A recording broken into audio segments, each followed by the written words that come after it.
All right, let's get right into this. Welcome to This Explainer, where we're going to unpack a genuinely thrilling historical detective story. We are talking about the ancient siege of Jerusalem in 701 BCE.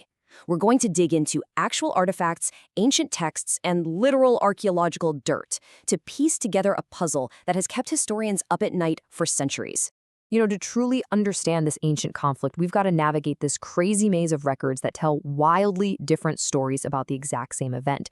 It's that classic problem of history being written by the victors. Except in this case, both sides survive to tell the tale, and, well, their tales definitely do not match up. So how do we get to the truth? We're going to act as historical detectives today, laying these primary sources side by side and seeing what shakes out. Let's set the scene. The year is 701 BCE. The Assyrian war machine is the undisputed superpower of the Middle East, basically crushing everything in its path.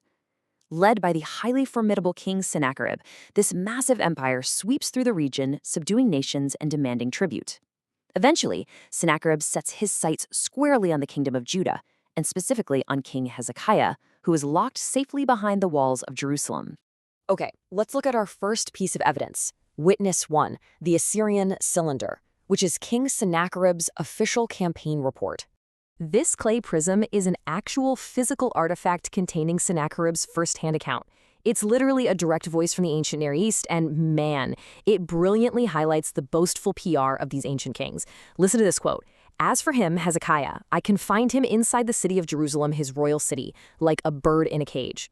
That is incredibly vivid imagery, right? The Assyrian king is painting a picture of absolute total dominance. He's not treating Hezekiah as a rival king. He's portraying him as a helpless pet, completely trapped and at the mercy of the vast army waiting right outside his walls. Let's break down exactly what Sennacherib claims happened here. According to his record, he didn't just trap Hezekiah. He set up strict blockades so the guy would dread even stepping out of his own city gates. But it goes further. Sennacherib claims he completely dismantled Judah's territory. He took Hezekiah's plundered cities and just gave them away to his loyal vassals, specifically to kings like Mitaniti of Ashdod, Padi of Ekron, and Silibel of Gaza. He slashed Hezekiah's land and then slapped him with a massive, heavy tribute of annual gifts just to really rub it in. From the Assyrian perspective, this was a completely overwhelming strategic victory. But then we pivot to Witness 2, the Judean record, found in the biblical narrative and ancient historians. Now, this Judean perspective completely clashes with the Assyrian narrative, but ironically, they actually agree on one crucial point: the tribute. The historical narrative passed down through the biblical texts, which is also echoed by the historian Josephus, details that Hezekiah was terrified.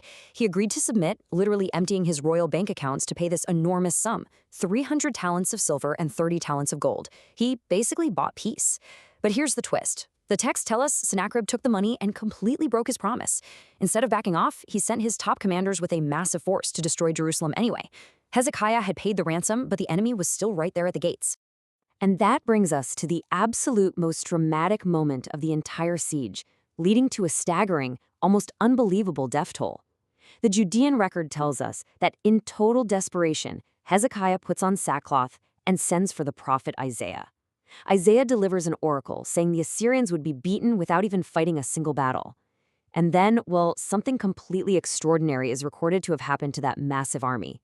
According to ancient texts, including the biblical accounts and writings from folks like Justin Martyr and Josephus, a sudden, devastating event occurred in the dead of night.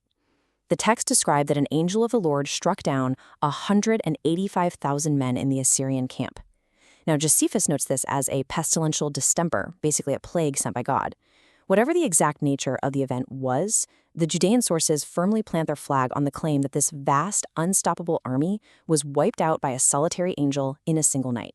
This forced a terrified Sennacherib to flee all the way back to his capital of Nineveh, where, by the way, he was eventually murdered by his own sons.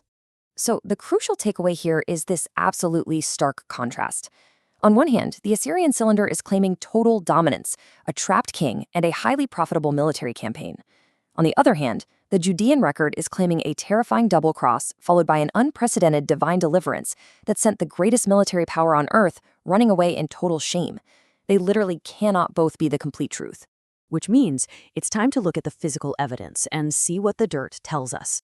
To really solve this mystery, we've got to look beyond the written words. Modern archaeology proves that the siege and the sheer, raw terror of the people trapped inside that city were absolutely real. Archaeologists have dug up monumental defensive walls that Hezekiah rapidly built to brace the city for the Assyrian assault. Actually, if you go to Jerusalem today, you can literally still see the massive bottom portions of these walls. But honestly, the most incredible piece of physical evidence is a huge engineering project hidden deep underground. We're talking about the Siloam Tunnel. Knowing Sennacherib was going to blockade the city and cut off all their resources, Hezekiah commissioned workers to carve a tunnel straight through solid rock to bring a water source safely inside the city walls. And get this, archaeologists even found an ancient Hebrew inscription left by the workers themselves inside the tunnel. It vividly describes this desperate, frantic day where two teams of diggers hacking away from opposite ends finally hurt each other's pickaxes and broke through to meet right in the middle. This physical artifact perfectly aligns with both written records. It proves Hezekiah was desperately preparing to survive being locked up like a bird in a cage. So, we arrive at an unsolved ancient mystery. Let's read between the lines. So both sides agree on the buildup, the huge tribute, and the blockade. And the physical dirt proves the siege happened. But who actually won? Well, if you read between the lines of the Assyrian cylinder, there is a glaring, massive omission. Yes, Sennacherib talks a big game and boasts of victory, but notice what he doesn't say. He never once claims to have actually captured Jerusalem. He never claims to have breached the city gates. And most tellingly, he never claims to have dethroned Hezekiah. In the ancient world, a ruthless empire like Assyria would normally execute or at least replace a rebellious king to make an example out of him. Yet Hezekiah remained perfectly safe on his throne. Experts are quick to point out that ancient kings basically functioned as their own PR machines. They simply did not record their own defeats. They only commissioned fancy monuments for their victories. Because of this, historians view Sennacherib's cylinder, where he brags about trapping Hezekiah but conveniently skips over what happened next, as a tacit admission of a less-than-final victory. It's pretty much the closest an Assyrian king could ever come to admitting failure without actually saying the words. Bottom line, he didn't get the city. Which leaves us with a genuinely profound historical puzzle to wrap up on. If the Assyrians had truly won, like they imply, and if Hezekiah was entirely helpless, why did the Assyrians pack up and leave? Why would a king on the absolute verge of total victory suddenly give away the very territories he just conquered, abandon the siege, and retreat all the way back to Nineveh without taking the ultimate prize? We'll leave you with this final thought to consider.